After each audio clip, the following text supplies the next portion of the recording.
muri yeZimbabwe nadzoka zvekare kana uchingouya wanga wakateerera nyaya idzi kubva kudhara ndini the nyaya metizhen inini ndinoweka nyaya kunge metsi vamwe vari kuti kulienda nojuma amen it's up to you guys ndinojuma hereni kana kuti ndinotonanga chezvo it's up to you munokwanisa kundiudza in the comment section kuti aiwa chibaba munojuma kana kuti munonyatsonanga wobva wandiudzawo kuti uri kuona uri kupi panguva dzino dzatiri kutefenura tichikuroverai nhau yezvinhu zvinenge zvichiitika nhau dzinotekenyedza munzeve mutakunanzva even kana uchinzwa kana voice yedu takutaura chero mapeta akati katotaura anodonha kumadziro saka kwidza volume because ndakataura kudhara kuti takadarika level rekureporter but taakunyaya nekupinda munyaya dzevanhu nemusoro kuti Yes. Pressure is mounting over Zimbabwe's new constitutional amendments. Retired senior military officers and former top civil servants have called on Zimbabweans to organize, mobilize, and use every lawful method available to oppose constitutional amendment number 3, describing it as an attack on the 2013 constitution. Vari kudya gaka madhara angu. Babangu we nkenyi musinganzwisise kuti muchanetsana nemawo veterans I don't know how many times ndichitaura muchanetsana nemadhara yakona kumadherera never underestimate madhara amuteerera ndi munozvitama monya saka mirai tione kuti zvichaperera kupi nekuti one thing chakaitika madhara aya vasati vaita anything like zvakuitika izvezvesezvo vakatombotanga vaenda kuoffice kwaED ndobva vanotaura naye ndobva azoudzwa kunzi whoever wins kumana awina you understand so after awina yaitika iyoyi ndo pakabva patoendererwa mberi nechirongwa chekusainwa kwebhiri ana ziyambi vakafara zvisingaite vakati tingaenzwa nekusvororodzwa nevafanana kulienda vakutaura kuti ziyambi kumusha nebhazi kunochera mbeva akati test yembeva ndichaiziya vakudya mapronzi kamunovaziya here mapronzi vakomana vari kunakirwa zvisingaite neupenyu vari kudya zvimwe zvinhu zvekuti hazvitaurike life yachinja vakauya vakaonda iko zvine zvavane matama baba vamwe vanotaura zvakasiyana ziyambi ndinhingi wanhingi zvozodai so zvakawanda zvinotaurwa pane zvinhu zvezvo but inini mhuri yeZimbabwe nhasi I'm not here for the drama I'm not here kuti ndinge ndichiramba ndichitaura zvokuti ninga akadai ninga kana kuti taura ndinge ndichida kunge ndoda kusvibisa kana kuvengesa mazai vanhu toda tionesana zvekutaura nemadhara angu panapa madhara vari kudya gaka and I'm so excited let me repeat excited wobikwa kuita kuponorwa chako and I'm so happy kuti kune munhu azokwanisa kusumuka nesimba rake akabata bhiza nemutasvi waro baba ndokurikandira kunodonha naro kuti ndodonha naro kuita rekutorova mutsvairo ndisi munhu kwaye right Mr. Henry Muchena vane tsamba yavari kunyora panapa. Fellow Zimbabweans, it has come to our attention that on 7 July 2026, the President of the Republic of Zimbabwe signed Constitutional Amendment Bill number 3 into law. It is now Constitutional Amendment number 3. It was gazetted on the same day. Our collective consent will not allow us to remain silent while the Constitution is dismantled in silence by a few. This is not a minor amendment. It is not an administrative adjustment. It is an assault on the constitutional covenant made in 2013 by the people of Zimbabwe through negotiation, national consensus, and referendum. That constitution belongs to the people. It does not belong to a president. It does not belong to parliament. It does not belong to any political party, faction, benefactor, or unelectable cabal seeking refuge in legal manipulation. Let us call this by its true name. Zimbabwe has in spirit, if not in form, retained to the dark logic of 11 November 1965 when a small circle abrogated to itself the power to redefine the law without referendum to the governed. Then it was called UDI. Today it wears the clothing of constitutional amendment, the principle is the same power has placed itself above the people. Put simply, we are now being asked to live under a constitution altered not by the sovereign will of the people, but by the decree of those who fear that the law is being made to save power instead of power submitting to law. The black majority once again is being told that it may vote but not choose. That is the deepest betrayal. Cap 3, now Constitutional Amendment 3, is vulgar. It is an abomination. It offends the spirit of liberation, the discipline of constitutionalism, and the promise made to every Zimbabwean that never again would the destiny of the nation be arranged by few men and women behind closed doors. The merchant of this amendment claimed they were curing toxicity in our body politics. In truth, they've poured poison into the constitution bloodstream. They sold vinegar as wine. They set in the shadow, drafted this thing, voted into law, and betrayed the consensus that sent them to parliament on a different mandate. Those who used to mandate of the people to diminish the power of the people must be judged accordingly. They have taken from Zimbabweans one of the most sacred democratic rights, the right to choose the direction in which this country must be governed. We make no pretense of prescribing every step that must now follow, but this is plain. Zimbabweans must now organize, mobilize, and use every lawful method available to resist and reject this constitutional abomination. Silence is no longer neutrality. Silence is complicity. This constitution was born out of struggle, sacrifice, and national expectation. It must not be surrendered to political convenience. It must not be surrendered to fear. It must not be surrendered to those who treat the republic as their private inheritance. We did not spend our careers defending this nation's institutions to now watch them destroyed under color of legality. Our resistance must be disciplined. It must be lawful. It must be relentless. History is watching.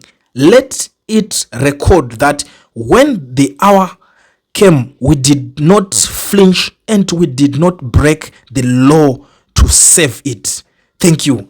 Air Marshal Henry Muchena, retired for and on behalf of retired general and civil servants. I'm a dara Bob because one thing jando farra ndechekuti avakwate. This generation idangeri part of our generation ndikutaura kuti zvesoda yari manake gaiga because generation iriko zvesoi yakatostartwa ikatoonekwa kuti inovhunduka chero mbama chacho kutsemurwa mbama unobva watanga kubvunda, but generation yevanhu kudhara ito tachitopedza kurohwa achitobuda iko kanototanga kutokonzeresa. It's like yanga iri a graduation to them zvekutonzi munhu ari kushandira nyika ari kuita sei izvo baptism yavo chaiyo or graduation yavo yanga iri yekutombotanga vatombotorwa nemapurisa asmith kana masoja asmith wati ikoko votanga vambonobholonjwa zviri serious, votanga vambonopuwa zvibono vomborohwa akafira mberi chako chaiko pano notoyo achidzoka anenge ane strategy yekuziva kuti uyu munhu akandibata izvezvika anenge ari mahwani. Saka kana akutonyatsovhura hombe vaitovhura hombe zvekurevesa chezvo. Like for example, let's talk about the current sitting president right now. Unoziva here kuti there was a time yekuti akatonzi atotongerwa rufu, kugurwa musoro chaiko atonzi ngabhembwe musoro, kubhembwa musoro, but guess what happened? Because of zvakazoitwa hazvo, because of age zvikanzi ngatimbomira kuti azoningirina, but issue yanga iri ipapo kainge isiri nyaya yekuti munhu atongerwa rufu kuti aningira, anga avhura hombe chaiyo zvisina kuvhunduka. But chitarisa kuti munhu anenge achitoziva kuti alright kusiri kufa ndekupi, zvitorina kutoriska kufa. Nhasi manje the same person iwo mune makuona akutanga kufamba achita ari kuita achinakirwa achitonga matongero anenge achinzwa kuda kungoitawo zvake zvenguva yake, and then vanhu vanosumuka kuti saka tichazoda kuzomuchallenja. Handisi kuramba kuti munhu akadai anochallenjwa, because anochallenjwa but haachallenjwe just nemuromo nje kungoti ndavakuzobhewa manje wakuzodaso zvekupopoterwa izvi. Havainzwe language iyoyo, vane language yavanonzwa, and that language ndo iri kutaurwa nhasi, iri kudiscusswa nemagenerals aya. They know kuti language inonzwikwa nemunhu uyu. Mukangotaura language mungoti hatichada taneta, tiri kurohwa nenzara, muzvipatara hamuna mishonga, marwadzi achazonyanyawo kufa vedwe, gadzirisai zvakadai so, tatambura, vana vedu havana mabasa, vari kuita marombe, vamwe vari kutora mutoriro vachizodai so, venyu vachidya chiguta. They don't care. Anongotarisa ungoti munopopota, popota hysteric. Kana mchinge mazopedza kupopota nekuvukura, mobva manorara futi.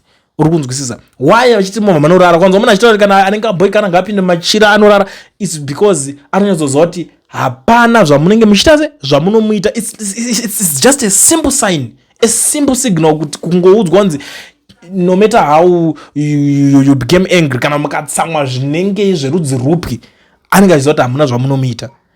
Kuudzwa pachena kunzi endai munotonorara, ndo zvamukatokwanisa kutongondiita kutsamwa mupinda magumbezi. Zviri izi izvozvo, because language yekutaura hazvina basa. Nzatsamwa unopopota uri mumagumbezi isaini yekuti ukada kupopota futi uri paroad kana uri puroad uchingodi vanogona kungokusvasvanga futi. Saka zvine zvazvinoreva izvozvo. That's why ini zvangu chitaura kuti generation iyi yemadhara yamanje ana muchena vanoziva language kuti yauyu kuti anonzwa language ipi, vanonyatsoiziva language yekutaura nemuromo ngoti havainzwi kuzana kutaura kuti hauna chauri kutaurewo. Ivo vaitaura chinhu nekuita, vanototaura zvinhu nekutoita neaction, kutoziva kuti tiri kutodai so, kana kuti vanotungamidza action pamberi, then votozobvunza kuti ko zvaita sei kuti zvamuri kudai so, vobva vazotaura zvavari kuda. But in this generation is vice versa, vada kutanga vataura first vasina kuita anything chinoratidza kuti vari serious pakuita zvinhu zvavo, ndo pari kudzoka pono boira zvinhu zvese. But anyways, ladies and gentlemen, thank you so much for watching chivhitivhiti Kuliant. Inoziva kuti nyaya dzacho hapana padzipere, tinonwa paswera tichingoonesana, but ndisati ndaenda zvangu regedza ndibva titoshandisawo mukana unoyu, because ndozviziva kuti vanhu vazhinji vanenge vari kumhanyira dzakasiyana siyana. Vamwe vanenge vachiri mumugwagwa, vamwe vari kubva mumabasa, vamwe ndo vachiri kubika, vamwe ndo vachiri kubikirwa zvakawanda zvamuri kuita, ende zvakakosha futi kuti zvinge zvichiitika zvinhu izvozvo. Ndobva ndakungozivisai maZimbabweans ese zvavo vari munyika South Africa vari kudawo kuregisterwa macompanies nekuvhurirwa ma-FNB business accounts vasina ma-work permits kana ma-study permits. Ndiri kuti mukana ndiwoyu, batai company inonzi Education Research inotungamirwa nana Mukoma Owen. Ndidzo shasha vanokwanisa kukuitirai, vanokurejistera company vokuvhurira FNB business account uri kwauri ikoko, ivo vari kwavari nepassport yako chete. Chanakira zvinhu izvi ndezvekudai so manje izvezvi so munhu wese vari kungodzingwa makwerekwere dzogerai kumba kwenyu, avahambe avadidi. It is because vakaona kuti dambudziko riri pavana vanhu ava nderekuti vari kungoda kungosvika vachingotora mabasa, vadata makwikwi ekutorana mabasa nesu. But mukana unowapo izvezvi, zvinhu zvese zvatochinja. South Africa yato imwe nyika yato different izvezvi. Zvakuda kuti iwewe udzidze kuvhurira business rako zvishandire wega, because iwewe uchishanda unoswera uchinzi avahambe nani, iwe uchizoti inini nditori bosi pabasa pangu ndikuzvitira zvinhu zvangu ndega. Hapana munhu anokwanisa kukudzinga anenge ane simba rekukumhanyisa, because iwewe unenge uchizvishanda. Asi kana uchida kumirira kuenda kunoforera, unoshanda unotora basa ravo, ndopa mucharamba muchingomhanyisana, mucharamba muchingorovana, mucharamba muchingoudzana mashoko. Saka mukana ndiwoyu vana veZimbabwe, kana wangori security guard izvezvi gara waregister company yako, wotoziva kuti the next thing zvawakutoita experience yese wainayo wakutotsvaga mapost kuti tirudawo kuti timbowanawo post apa tiningini. Kana ungori garden boy hazvichashandi zvekuramba uri garden boy, chienda unoregister uite garden services. Kana ungori muconstruction hausamirire kuramba uchingoti ndanga ndichwanguya ndichizonokanya dhaka pakadai tozonodai so aiwa kanditi vana muno vari kuda mabasa vega. Iwe uchivhura yako company izvezvi ndo mukana wacho, wovhura uregister yako company, wakutsvaga matenda nemasubcontracts, uchikurawo pazvinhu. Ungorambe 10 years ungori pachinhu 1 uchingoita zvinhu zvimwe cheteka. Chinja maitiro ako, funga mamwe mafungiro ari different, wojoina new system inenge yapo, maakuita zvinhu zvinyowani, hamucharambe muchiita zvinhu zvekudhara. Saka tiri kuti permit wagara hauna, tiri kuzviziva passport yako iyoyo yaunayo business roda kuti ndionoziva kuti nderipi, gara wa register company mukana ndiwoyo, tora namba dziri pa flyer idzo mangwana you thank me zvakanyanyisa, register company. Inozati vamwe vakuru vekare vaiti ukanzi kwaona pano mhanyisi panonetsanetsa ndo pane mari, pane mupurisa ndo pane mari, unofana kunzwisisa zvinoreve chiizvozvo. Pari kumwauswa vachindo pakatoonekwa kuti mune pfungwa dzakapinza dzinoshanda.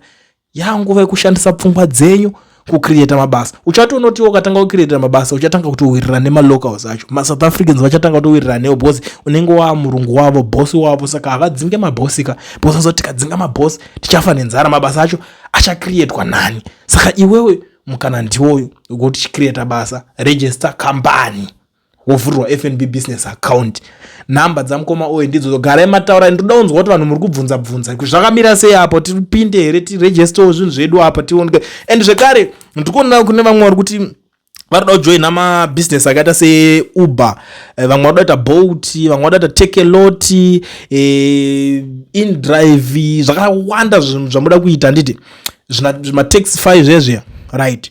It's a lucrative business, but iwo manje ushaziva kuti ndochinoitenga kupi mota yacho.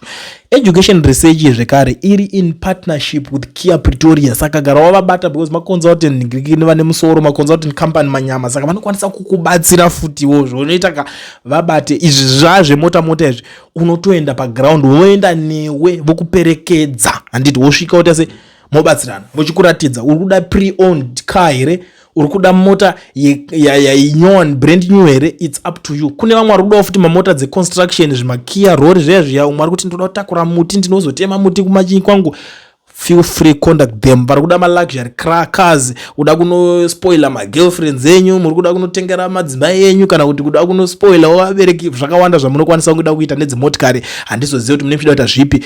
Contact them, vanokwanisa kukuwanira futi ariko futi ma-luxury cars ikoko. Ende zvakare kune vari kuda ma-off-road, vamwe vanenge vachiti hanzi Toyota man, Cruiser man, it's okay. Izvezvi kune iriko baba inonzi Kia, zvekuti unenge watopa side ka wototangawo chako chimovement uchiti Kia man, avona unozodei mangwana, zvinhu zvako zvinenge zvadase zvakarongeka zvakabalansa. Saka pazvese zvandiri kutaura panapa ndiri kuti conduct education research yamukoma Owen ndoshasha vanokwanisa kukuitira zvinhu zvese zvandataura izvi. Vari kuda kuregisterwa macompanies vaya vasina mapemiti, garai maita zvinhu kana uchiripo, simbinoro ichapisa. Vari kuda kutenga dzimotikari, usazoende unotengeserwa motikari nevanhu vasina chavanoziva nezvemotikari, kana usvika uzotengeserwa chimota chakafa because hauna chaunoziva, nguva iyo yakadarika. Conduct education research vakubatsire vaenda newe unotenga motikari yako inozvifambira nyowani, kana kuti pre-owned iwe dzakamboshanda dziya unongoziva kuti education research ndo ine yese zvamanje manje. Saka marangarirwa semaZimbabweans.